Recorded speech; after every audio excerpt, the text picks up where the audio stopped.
Hello, everyone. Welcome back to the Book of Love podcast with your matchmaker and dating coach, Geneva Dickey. Now, I'm really excited for our guest today. She is a host and producer of Intoxicated Podcast, and she's a new on the scene stand-up comedian. She's got 20 sets under her belt, and I just am so excited to see her when she gets on her Netflix special in like 5 years is my guess for her. And she's actually been through a couple of coaching programs through JE Matchmaking, which is why we're going to talk about today's topic, which is, as you can tell by the title, attachment styles. Now, what's very interesting about coaching is a lot of people tend to avoid it because they come to a matchmaker just for an introduction. But once you've been introduced to somebody, a lot of the time you are actually repeating past habits over and over again, and you're sabotaging great potential relationships. So one beautiful thing about hiring a professional like myself or my associate matchmaker, Patricia or Paige, to help you through the coaching process of dating is that we get to recognize those patterns that you do because we are professionals in what we do, and we can help you prevent you from repeating those habits again in future relationships. So not only are we introducing you potentially to an amazing future partner, but we're also coaching you on how to maintain that partnership like you never knew before. And so if you are interested in coaching with JE Matchmaking with myself, Patricia, or Paige, please go to my website at www.jematchmaking.com. Now, you do actually need to be pre-screened with a phone call for the coaching session, just to make sure that we have all of the ducks in the row. Basically, we would love a profile made up of you because your first coaching session will also get you into the Book of Love fully and open you up to matches in the future as well. So www.jematchmaking.com, go to the services tab and just click on the 15-minute consultation with myself or one of my associates, and we will call you and we will talk you through everything that the coaching process needs, what you want to focus on, and we'll get started right away. So, Sarah, thank you so much for joining me today. This gal, actually, she's going to go back through the first podcast I ever did was her podcast. She gave me the fever, and she has it actually recorded. Geneva, you should do a podcast. I do. Do you remember what coming to my place for that episode? I do remember. We hadn't met. We never met until I walked in the door. And literally sparks fly. I know. Wasn't it like such a magical connection experience? Magical, like so magical. You're one of my favorite people in the world, truly. And I'm so proud of you. It's so full circle to be here like as your guest now. Like, isn't it cool? It is wildly cool. I have chills. And you know what was cool as well is going on your podcast and then going to your live show. Yeah. And now you're a stand-up comedian. Trying to be. I'm telling her to just like say that she's a stand-up comedian, and then she's like, no, I'm just like starting. No, I'm like, you are on the stage, you're doing comedy, you're a stand-up comedian, girl. Thank you so much. So yeah, we've grown a lot over 1 year. Wild. It's only been 1 year since we met. Isn't that insane? It is wild. I mean, like, and I did your Wing Woman. How many weeks was it? Might have been 8 weeks, the one that I did? You did the boot camp. The boot camp, yeah. We did 5 sessions. That's right. So it was actually 2.5 months. Oh my God. That was such an experience. And you came to every single one. We're actually in the middle of one right now. We just started it on Tuesday. Yeah, the Wing Woman workshops were fantastic because you got to hear different perspectives. I mean, I was in there with Paige, who, like, I might not have ever met Paige. That was her first experience as well. Wild. And then you're, hearing from older women who've been through marriages, and we all connected and we're working on ourselves. And it was just such an empowering experience. So I highly recommend. You know what my favorite part of it is I did like the younger demographic and the older demographic of women in it. And then when the older demographic started talking about sex and how much they loved it, we're like, oh, like our life isn't over at 35. Right. It's just beginning, because look at these women. They want it bad. Do they ever? Yeah. And I have like Facebook friends from that, like stay connected with them. And it's just so great what you're doing. Because not only just for dating, but for women working on themselves and learning to love themselves. Yeah, it's so true. And it was through that workshop that you were first introduced to our topic today. But I have to say that it's been actually a beautiful experience to watch you. I mean, we're just giving each other compliments for the next hour, you guys. But to watch your personal growth, because when I first met you, I mean, you're an amazing person. But you really dove into personal growth over this last year. Yeah. Had you done it before, or what was that kind of experience like for you? Honestly, I think I did do it before, not to this extent though. I think I was starting to realize a lot of turmoil in my relationships, and also just with my relationship with myself wasn't great. I am self-deprecating. My humor is self-deprecating, but I was starting to realize that, I'm actually starting to believe what I'm saying about myself, and that's not healthy. Ooh. Yeah. Because I remember you asked me a question on that first podcast. You're like, well, some people say the self-deprecating humor isn't like a good thing to do on a date. What do you think about that? Do you remember that question you asked me? Yes. What are your thoughts on that now? My thoughts on it now are it's fine, but you have to make sure that deep down you do love yourself. Yeah. You can separate it, and I feel like I do right now in comedy. I put it on the stage. That's where I put it, and I try to make a point to, when I'm off that stage, to be working on the relationship with myself, because it's cheesy, but it's the most important relationship you're ever going to have in your entire life. So if you know more about yourself, and if you really work on improving yourself, you're going to improve your friendships, your working relationships. You're going to attract a better partner, hopefully. Like, I've been single for almost a decade. And, I could go into that negative mode of, I'm never going to find someone. It's been so long, and, it'll probably be another year. But for me, I'm like, well, hopefully I'll find someone. And when I do, he's going to be awesome, because I'm going to be better. Yes. So. And I've noticed that too over my last 2 years of personal growth as well, especially with this business, and especially around dating, is the quality of people that I'm dating now has gone through the roof. Like I've never expected. Because you love yourself more. So you're like, I deserve the best of the best. And I always loved myself, but it's a different understanding as well. Like also understanding the opposite sex, which is important and I say it over and over again. But now we're here today to talk about attachment styles. And I still remember when you were introduced to attachment styles, we were in the Wing Woman workshop at the top floor of the Women's Council House. And we did a quick little test with 10 other gals. I think it was 10 gals that night, to see what our attachment styles were. Now, tell us about what your attachment style is and how it changed your perspective to relationships and dating. Absolutely. So I remember that, because I remember you raised your hand right away. I'm like, does anybody know what their attachment style is? And your hand shot up in the air. Anxious. One more time for the people in the back. Anxious, preoccupied is my main one. I've done the test a number of times. It's usually always the top result. A fast second is fearful avoidant. So I'm kind of a weird mix of the two, which I think just means I'm a shit show of a person. Yeah. You know what? Honestly, I think a lot of they say that there's characteristics. So none of these are like, this is what you do. These are characteristics of this attachment style. And so I think that a lot of people have a menagerie of the qualities, or they have a menagerie of the characteristics when they're in a relationship. That's right. So not anybody is all of one thing. That's right. And it's also not a huge part of their identity as well. It's almost like, okay, this is what your attachment style is, so you're a bad person. It's not. That's very true. It's just characteristics and behavior that is hard work to change, but it's definitely fixable. Exactly. And I think it comes out in times of conflict. So I guess in a dating relationship, that would be a fight. Yeah. So how do you react to a fight?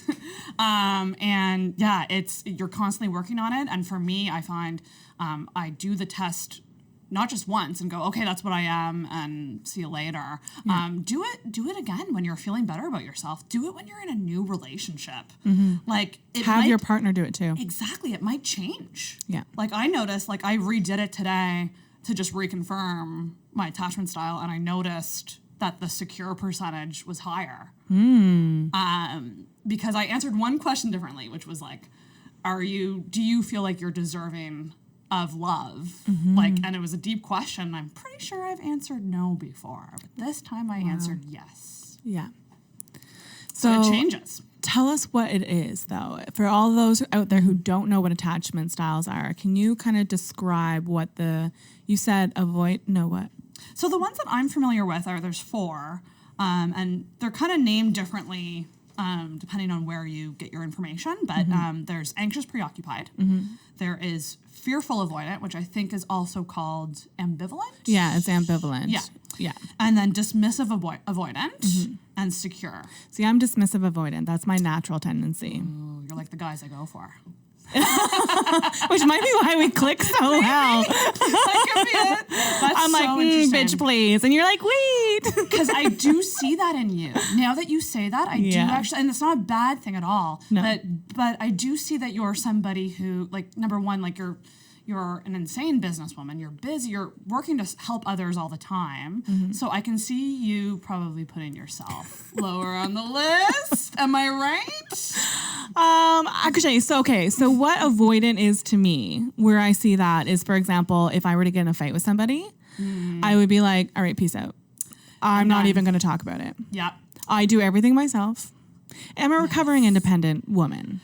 Right. Recovering, like, strong, independent women. Right. So that is part of that as well, because we had to soothe ourselves. We had to do all of that kind of stuff. And so those were my characteristics. So when I get into a fight, I peace out. So that makes sense. So for me, with anxious preoccupied, it's, when you get left, it's actually a lot of the anxious preoccupied people are constantly scared of being left. Okay. So we will do things to keep people around. We want people to stay. Yeah. We will freak out if they leave. Yeah. If they leave, we will then go, well, I must be not worth it. I must not be worth love. Mm-hmm. What's wrong with me? And we will spiral. So that's how we're different. Yeah. So. Whereas I get better. Right. Like, I'm like, bitch, please. That sounds like the better one. You're not as good as me. I don't know. But I'm like, you know what? Like, I'm an awesome person. I'm going to go do, you know what I mean? Yes. So yes. I just basically take the world on by the balls after that. So. Yeah. Yeah. And for me, like, it was obvious when I was seeing the description for anxious preoccupied, because, it's fear of abandonment. You don't like being alone. Like, I truly, I will still say it, I don't like being single. I actually love the comfort of a relationship. Yeah. I know it's cool to be the independent woman who doesn't want a man, but I do really like connection, and I'm a huge people person, so I really don't like that feeling, fear of loss of connection. So yeah, if someone leaves, my worst thing that I can get from a guy, Geneva, on Facebook Messenger is the little icon when you send a message. That's the blue circle. Yeah. That's not filled in with the check mark, which means he put you to the ignore folder. They don't do that. Yes, they do. Oh. So, like, if I see that with a guy or even a friend, that's spiral town for me. Really? Because it means you're ignoring me, you are pushing me away, and that's anxious preoccupied. Wow, I didn't even know that there was an ignore file. Yeah, so the blue circle with the check mark means your message went through. They just might not have read it yet. Mm-hmm. But the white one is they've put your messages to their requests. Rude. So you said that you are working pretty much every week. You're doing the test again to work on being securely attached. Mm-hmm. Now, securely attached, what is the percentage of securely attached? I see your notebook there, and I know you have all the statistics. So I am 33% anxious preoccupied. Oh, those are your statistics. Okay, yeah. cool. Mm. Yeah, these are mine. And it's 29% secure right now. Oh, cool. So it's the second highest percentage. And I wouldn't say I do it every week, but I last time I did it was in August. Mm-hmm. Right when I started stand-up. Mm-hmm. And so I think it is important to actually keep doing it and work on yourself and see if it changes. Yeah. Because quarantine has done a number on all of us. And I think a lot of people have been facing themselves more. Yeah. Because we've had to. Yeah. Because we don't have anything to do. Exactly. And okay, so attachment styles is actually a relatively new research that's been going on in intimate relationships. I mean, it's actually been around for a while, but they're constantly doing new studies on it and, making it crisper and clearer. And they actually have workshops and groups and support groups to help you figure out what your attachment style is and work to be more securely attached, which is really cool. And as they kind of develop that, more research gets done on it. But it is a very important thing to know. I remember you had mentioned that you almost think that it's more important than the love languages. Mm-hmm. Tell us about your mindset around that. Well, I think love languages are very important, but I think they're easier to find out right away what someone's love language is, whereas attachment styles go, I think, way deeper than love language. Because a lot of it does go back to childhood and how they were raised. And they're so you kind of really have to know someone quite well to sort of get a sense of their attachment style. Mm-hmm.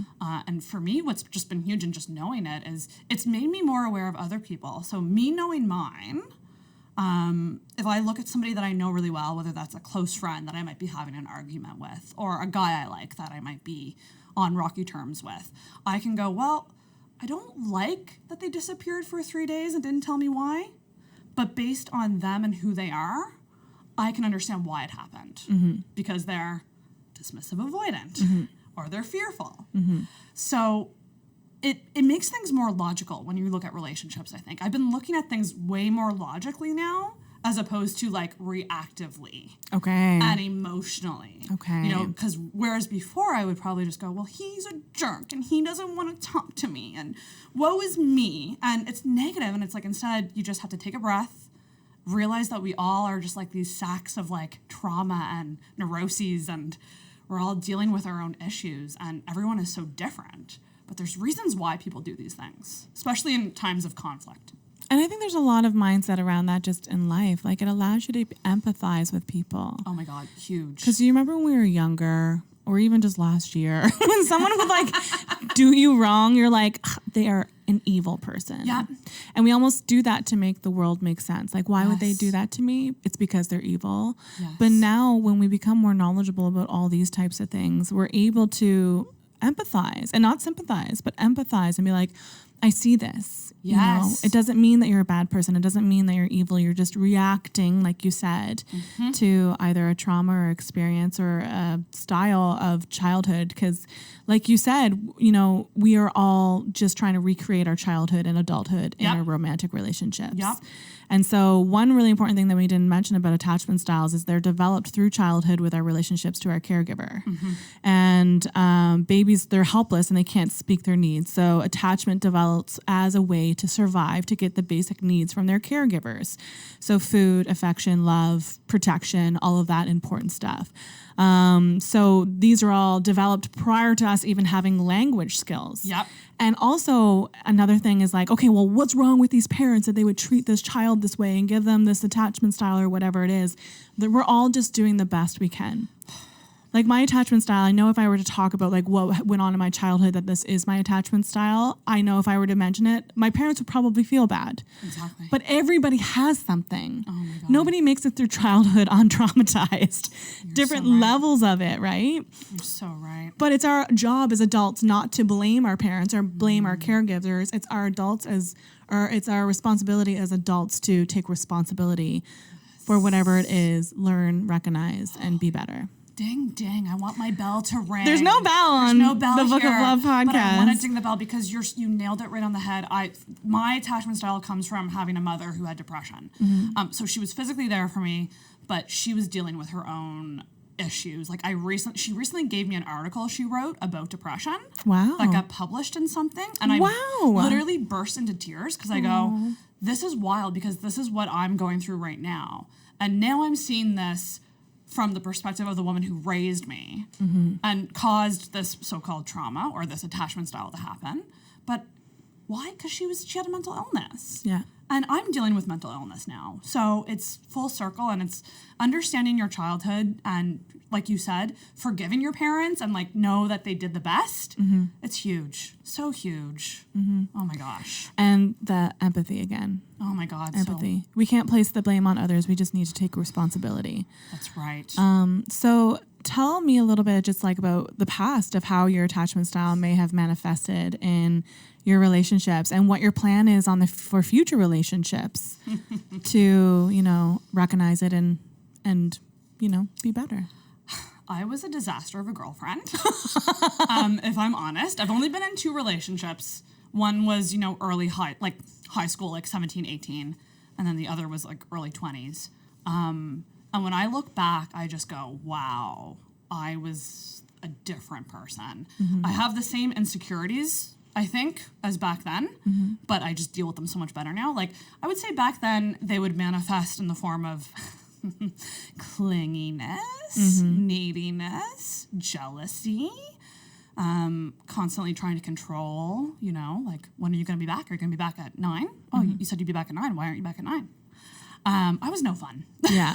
If I'm honest, like I was just... The fun police. I think I wanted love and connection so bad that I held it so tight that I pushed it away. 9 years later, understanding myself more, I'm going to try to find the guy that makes me calm, that I feel calm with. Because I've been attracted to drama. I've been attracted to those relationships that are like really good but really bad. You know, those polarizing relationships. The hot and cold. And so now that I understand, like, you know, that you do this and it's going to do this to me, I'm going to be way more honest with partners going forward about what I need. And that doesn't necessarily mean trying to change them. I want to make that clear because, like, you know, the chances of me finding someone who has a secure attachment style are kind of slim, but it's more or less going, I think we talked about this earlier, like the communication aspect. So I know that, like, an example of that might be we're having a fight and I know you might disappear for a couple days and I understand why, but if you could just give me a heads up when that happens, that would be helpful for me. Yeah.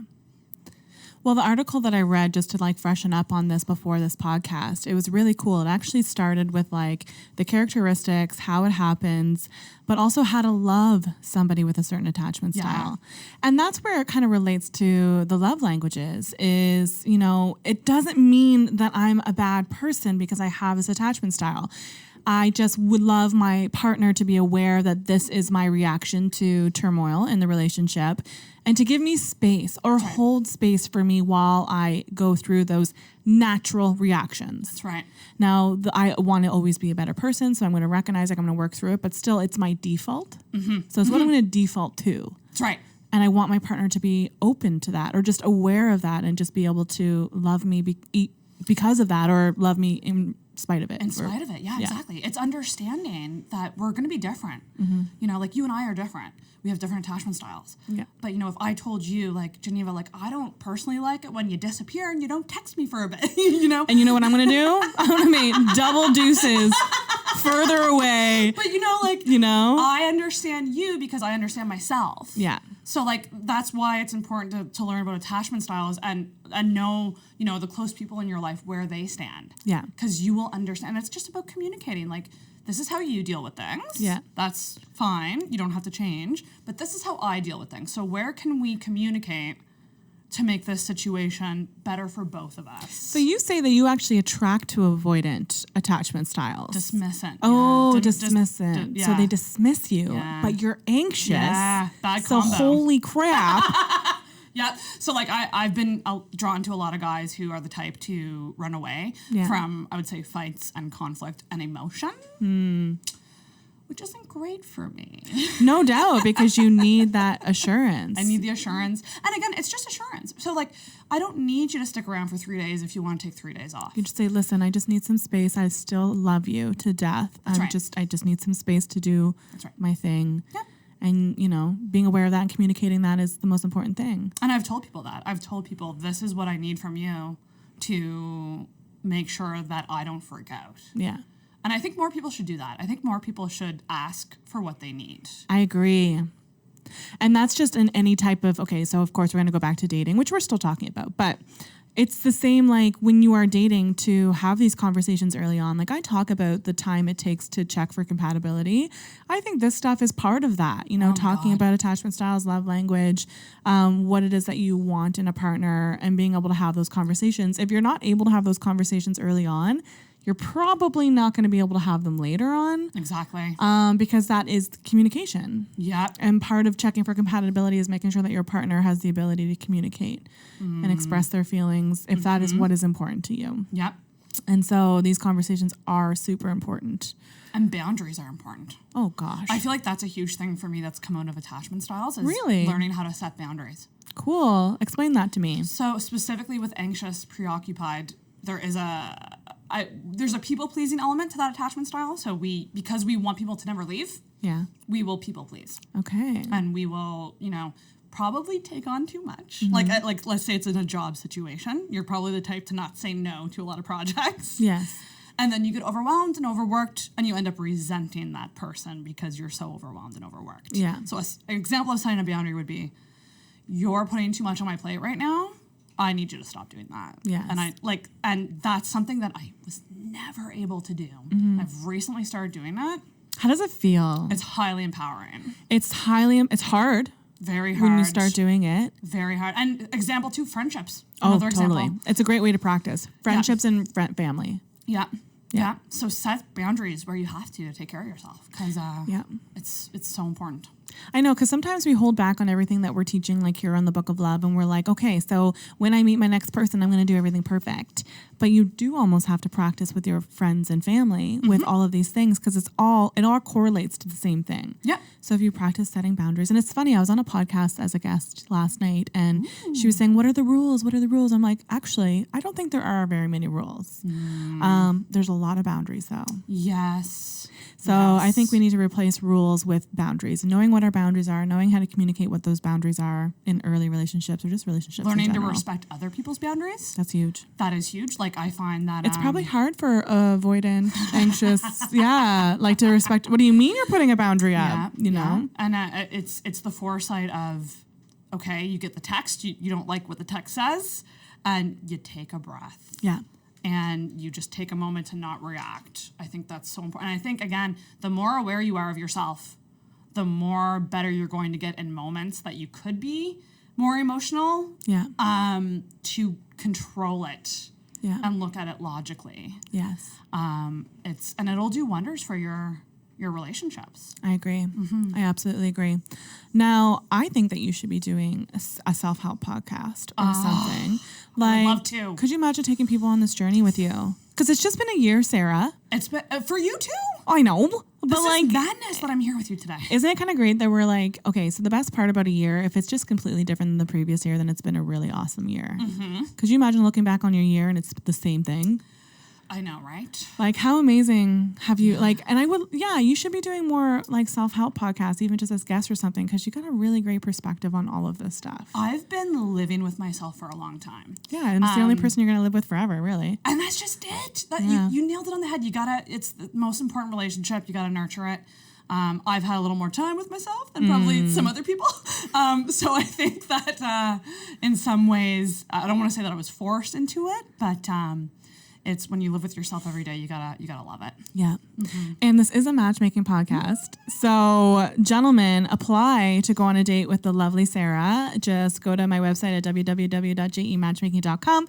Go to the podcast, Book of Love podcast, and apply for Date with Sarah. Now, I have sent her some matches and she has declined. I want to talk about that. Number one, the date, was it only one date that I went on through you? Yeah. It was lovely. Yeah. So Geneva, if you do Geneva's services, you will get quality dates, and they are quality dates. Yeah. And it's such a good match. That's the hardest thing is that you guys are such a good match. But you want to know what? That's an example of me setting a boundary. I was in an emotional, really bad spot. And I think that I was using the idea of dating as like a productivity tool to help me deal with like the emotions I went through with quarantine. Cause I like lost one of my best friends over quarantine. Like it's been a 6 months, let me tell you that. But that's an example of me feeling like I wasn't ready and I was overwhelmed. Yeah. And me going, I love you, Geneva, but I don't think I can. And I don't want to put this guy through a date in case I'm just not ready to date right now. So, but things have gotten significantly better. Oh, good. Yeah. So you want to go on a date with him now? Nah, we'll talk. We'll talk after this. His pictures don't do him justice, okay? It's the case for a lot of guys. I know. It's the case for a lot of gals. That's true, too. It's the case for a lot of people. Yeah. Book a photo shoot, everybody. It's empowering to do that. Yeah, photo shoots are amazing. Actually, part of the boot camp that we're doing is every single session we're doing photos. Oh, that's excellent. And I was sitting around the table with all these gals, and I'm like, okay, like none of them had good pictures. Maybe one, actually. One had great pictures. And I was like, okay, so what's holding us back from taking selfies, taking more pictures? They're like, it's vain, it's this. And I'm like, pictures are the currency of today's dating world. In fact, I say make a night of it. Dress up. Totally. Don't make plans. Get a ring light. Get a ring light. In my case, order nachos. I did a photo shoot with nachos over quarantine in my apartment. Put food in your photos too. Guys like seeing that. Oh, cute. And treat yourself to a night of just feel yourself, look hot. feeling yourself, doing it. Exactly. Yes. And like, I know that when I'm taking a lot of great pictures of myself, okay, so I didn't have very many good pictures of myself. And then my brother was a photographer. And when I started speed dating, he started taking pictures for the speed dating. So we kind of started this little promotion thing. I had no idea how to pose. I had nothing, no idea. Anyhow, so he started taking pictures. I loved them. Right? I hated them when I first saw them. And there'll always be some that you don't like at all. Absolutely. There'll be some duds, for sure. But once I started getting great pictures, just how people reacted to me was completely different. Yep.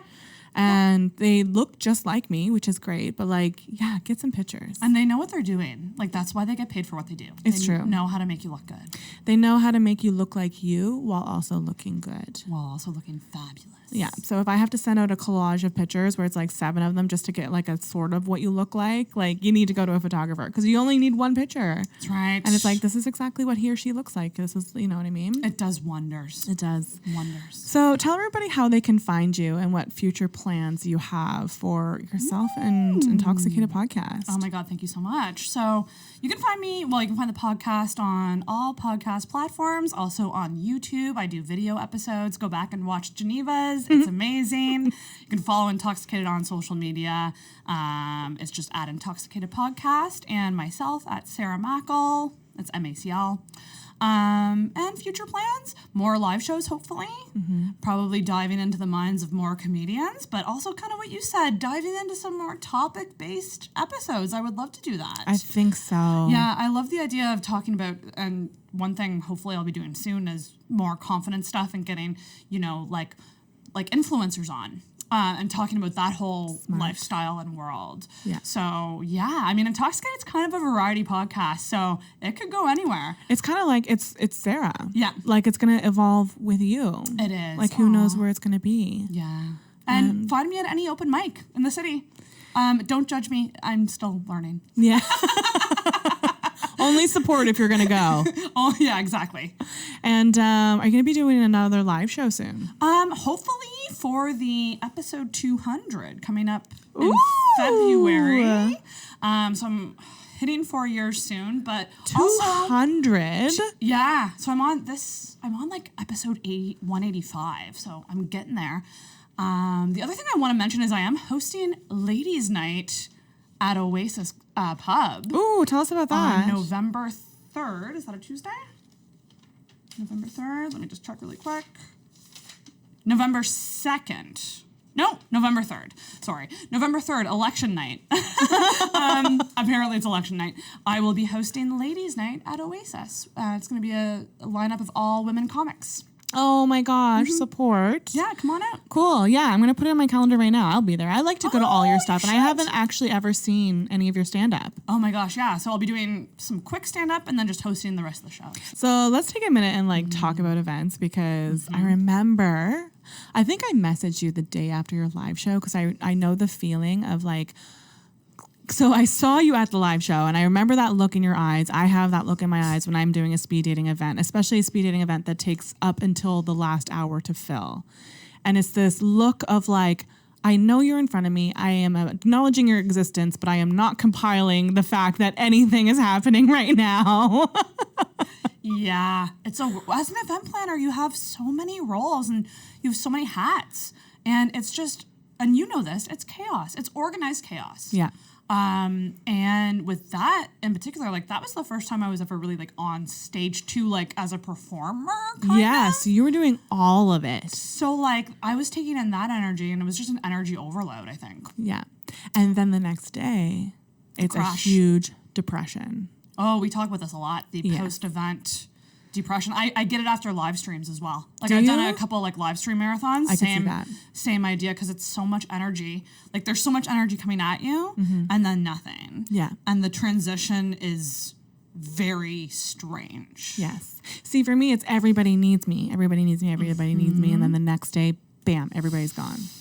Plus, I'm making people fall in love. So I'm like, okay, couples, go have fun. Let me sit here on a Sunday. I feel like now, the day after any of your events, I'm going to ask you out for brunch. Can you please? Because I think that that's needed. Same with you. Okay, so let's do that for each other. Yeah. We'll be each other's event brunch. Only on hard speeding events that are hard to fill. because then the anxiety's through the roof. If it's been sold out for a week, I don't care. The event runs perfectly. You're like, I got that. Yeah, it's all figured out. It's all figure outable. But it's when it's like the last one we did last weekend where it took until the last 2 minutes, I finally filled it. So that is a high anxiety event that I have a huge crash on after. Well, number one, you're building a team right now of awesome women. I know. Matchmakers. Like, I'm so excited for you because you're only going to get better because you're going to build a team. Yeah. You're going to take over the world. The team is the biggest thing. Yeah. So proud of you. Oh, I'm so proud of you too. Thank you for coming on. Thank you so much for having me. Thank you so much for listening. And please don't forget to subscribe to the podcast on whatever platform it is that you use. And leave a 5-star rating. And of course, leave a review. Reviews are what people will see and know that this is a worthwhile podcast to listen to. And share. So Sarah and I actually talked about a lot of really amazing topics today in regards to attachment style. And being aware of your attachment style is very important when dating and when starting a future relationship. And if you or someone you know isn't aware of their attachment style or is having trouble in their dating life or even in a new relationship, this is a really great episode to listen to because the more we can learn about ourselves, the more that we can improve our relationships in the future. And if you want to apply to go on a date with Sarah, she is single. And just go to my website at www.jematchmaking.com. Go to apply for date with guest. And that's going to send me an email where you can say that you want to go on a date with Sarah, why you would be a great match for her. We're going to just send you a short little book of love profile that you can fill out just to make sure that you guys are compatible. And if you want to be a guest on the Book of Love podcast, there's also a button there that's called Apply to be Guest. So if there's a topic that you want to talk about that you feel that would be great to share with all the single people around the world, we would love to have you on the podcast. And for a list of any books, now we have attached on our book list because it is very valuable and it goes into depth about what attachment styles are, what your attachment style would be, how to work on becoming more securely attached, how to love somebody with a certain attachment style, and just basically make yourself a better partner in the future. Go to www.jematchmaking.com, click on the book suggestions tab, and click Read Now on Attached. It's going to take you straight to Amazon where you can purchase that book and educate yourself. So follow me on Instagram, Facebook, or TikTok, and just search JE Matchmaking.